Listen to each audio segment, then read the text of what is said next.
process scheduling.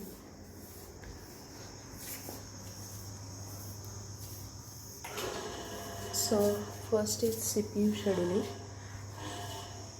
Now what is the objective, the basic scheduling concept and CPU scheduling algorithms, and why multiprogramming is used to maximize the CPU resources utilization based on some criteria.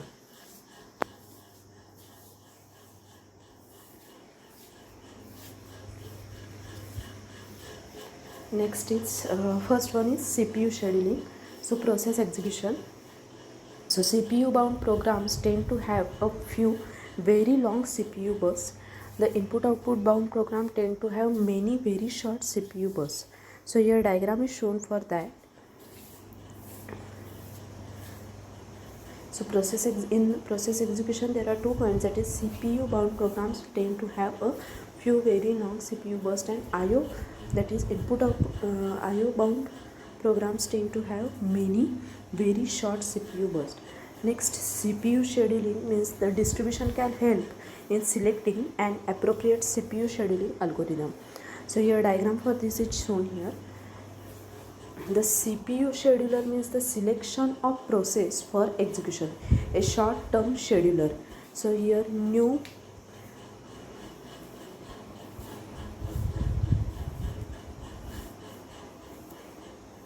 non-preemptive scheduling. In CPU scheduling there is one type, that is non-preemptive scheduling.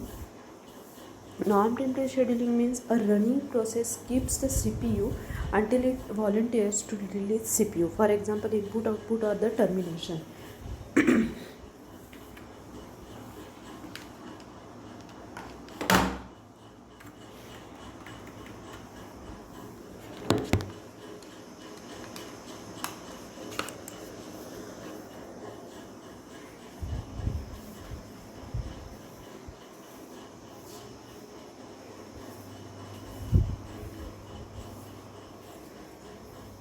For example, IO or termination. Advantage is that easy to implement at the cost of service response to other processes.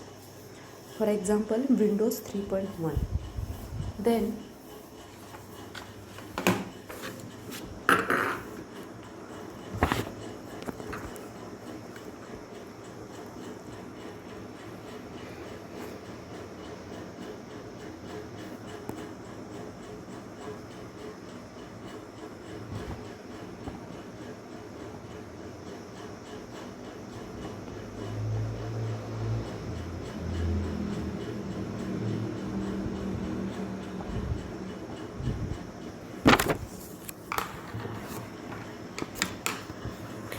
non-preemptive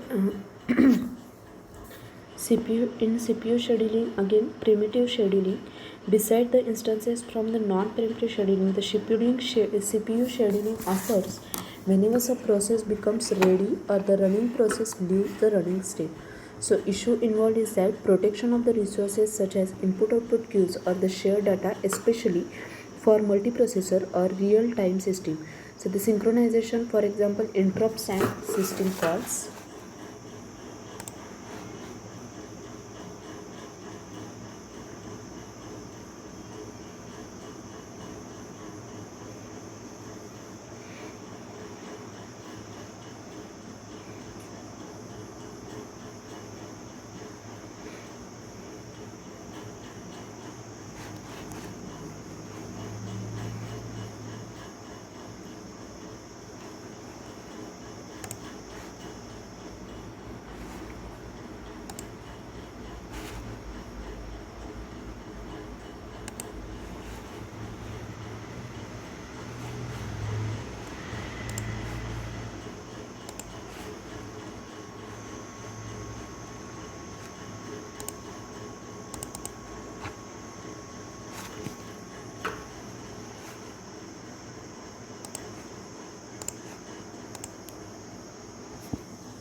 So issue involved is that the protection of the resources such as the input output queues or the shared data, especially for the multiprocessor or real time system.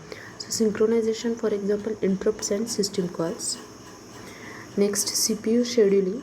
So dispatcher is in dispatcher, the functionality of this is that the switching context, switching to the user mode, restarting a user mode.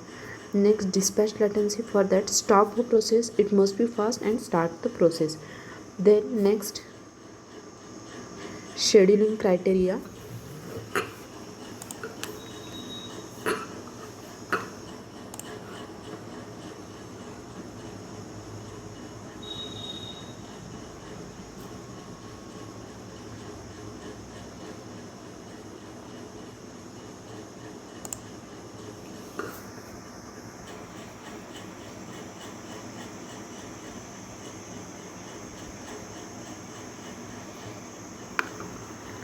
Next, scheduling criteria. Now, why scheduling criteria? There are different scheduling algorithms. It may favor one class of the process over another. So criteria for this is CPU utilization, throughput, turnaround time, completion T start, waiting time, that is waiting in ready queue, and response time is first response time. So turnaround time is completion T starting, completion time to and start time. Waiting time is waiting in the ready queue, and response time is the first response time. Next scheduling criteria is how to measure the performance of CPU scheduling algorithm. So optimization is what general consideration is that average measure and minimum or maximum values. So scheduling algorithm, in that there are first come first serve scheduling, that there are variety of scheduling algorithms. FIFO, that is first come first serve scheduling algorithm. Shortage job first scheduling, that is SJF algorithm. Priority scheduling, round robin scheduling, multi-level queue scheduling, multi-level feedback queue scheduling, multiple processor scheduling. Then first come first serve scheduling, the process which requests the CPU first is allocated the CPU. So the properties of this is that non-preemptive scheduling, and CPU might be hold for an extended period.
So first come first serve scheduling, in that consider process, there are three process P1, P2 and P3, and the CPU burst time for the process P1 is 24, for P2 it is 3, and for P3 it is 3, and P2 it is 3.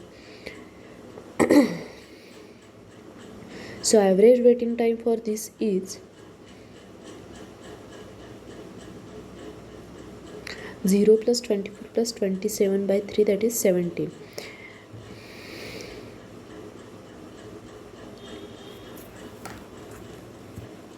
So the average waiting time is highly affected by process CPU burst time. Then first come first serve scheduling. Once one CPU bound process plus many input output bound processes. Now the diagram here is shown that all other program processes wait for it to get off the CPU. Then shortest job first scheduling.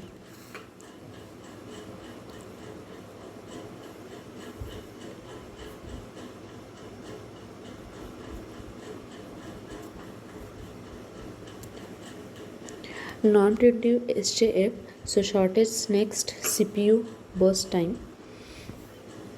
Process P1, P2, P3, P4. Also here CPU burst time is given for all these processes and average waiting time is calculated.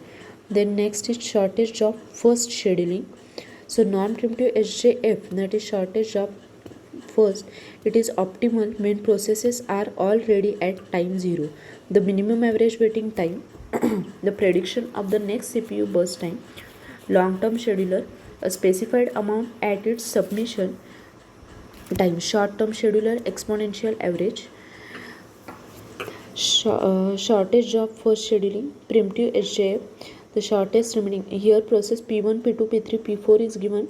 Also CPU burst time and the arrival time is given.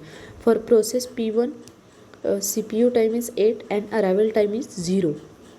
So at the 0 time process P1 is arrived. At arrival time 1, P2 is received. At average waiting time is calculated by taking the difference between the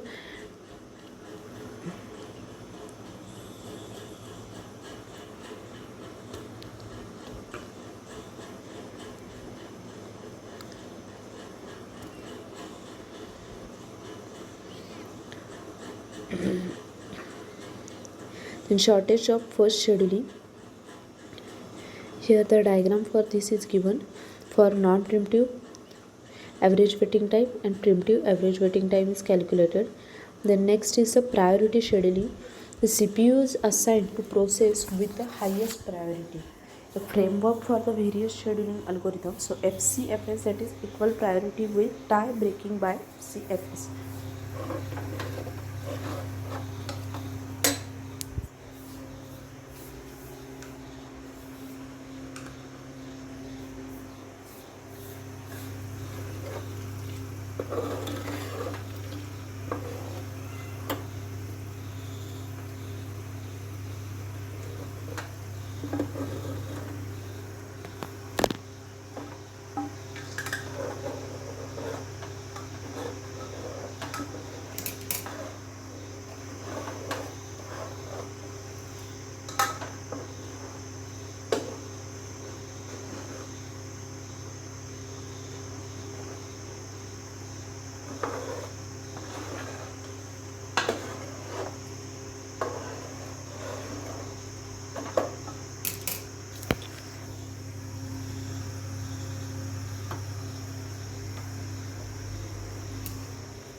So FCFS, that is equal priority with tie breaking by FCFS. SFJ is the priority won by next CPU burst line. Then priority scheduling for this process P1, P2, P3, P4 is given, P4, P5, and CPU burst time and priority is given. Average waiting time is calculated. Then priority scheduling, priority assignment. In that there are two types: internally defined and externally defined. Internally defined, it uses some measurable quantities such as hash of the open files, average CPU time by average input output burst. Externally defined, it is set by the criteria external to the OS, that is operating system, such as the critical level of jobs. Then next, priority scheduling, preemptive or non-preemptive. The preemptive scheduling is the CPU scheduling is invoked whenever a process arrives at the ready queue. or the running process relinquishes the CPU. In non-preemptive scheduling, the CPU scheduling is invoked only when the running process relinquishes the CPU. Then the major problem is that indefinite blocking, that is starvation. Low priority process could start to death. So solution for this is aging. Aging means the technique which increases the priority of the process waiting in the system for a long time. So this is nothing. This is aging. Then the next type is the round robin scheduling. The round robin scheduling is similar to the FCFS except that the preemption is added to switch between the process. So fairness or time sharing, the quantum is used up.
So round robin is similar to the FCFS except that the preemption is added to switch between the process. Then the process for process P1, P2, P3 is given, CPU burst time is given, and average waiting time is calculated. Then service size and interval.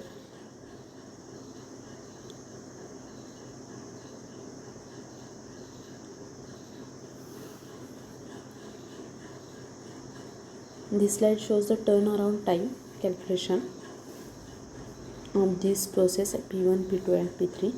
Then multi-level queue scheduling. The partition the ready queue into the several separate queues.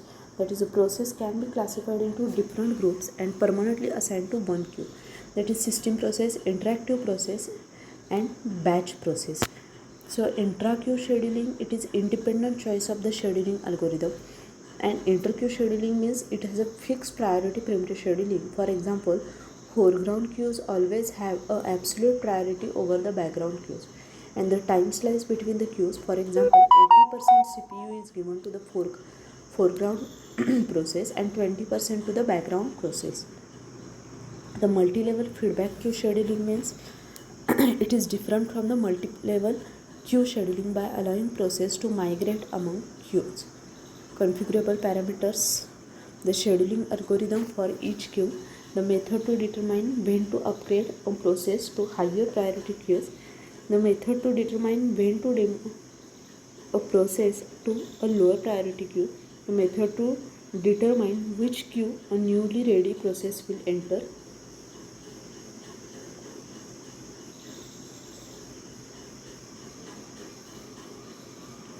Now this is example for the multi-level feedback queue scheduling.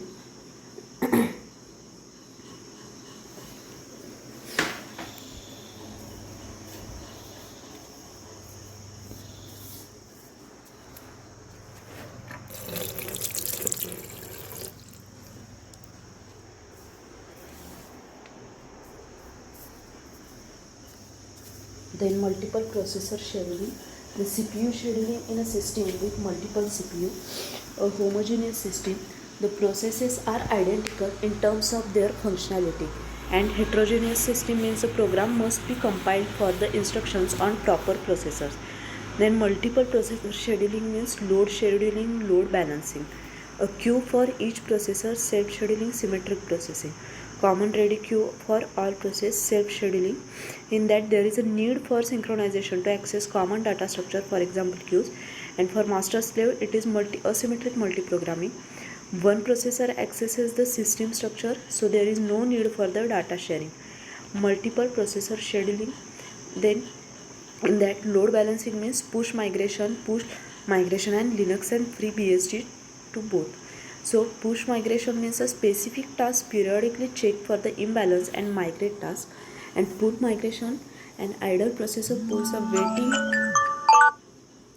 task from a busy processor. Then multiple processor scheduling, symmetric multi-threading, that is hyper-threading, a feature provided by the hardware, several logical processor per physical processor, and process synchronization. So this diagram shows the multiple processor scheduling, SMT.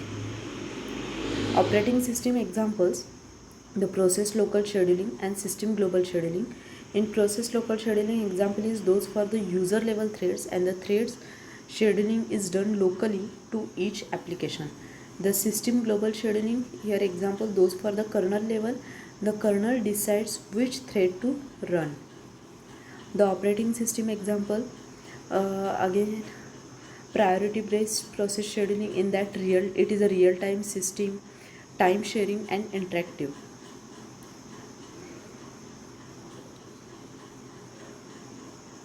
So the selected thread run until one of the following occur, that is it may block, it uses its time slices if it is not a system thread, and it is preempted by a higher priority thread. So round robin is used when several threads have the same priority. The operating system examples are priority based preemptive scheduling, this is for Windows XP, dispatcher, and a queue per priority level. So these are some of the examples.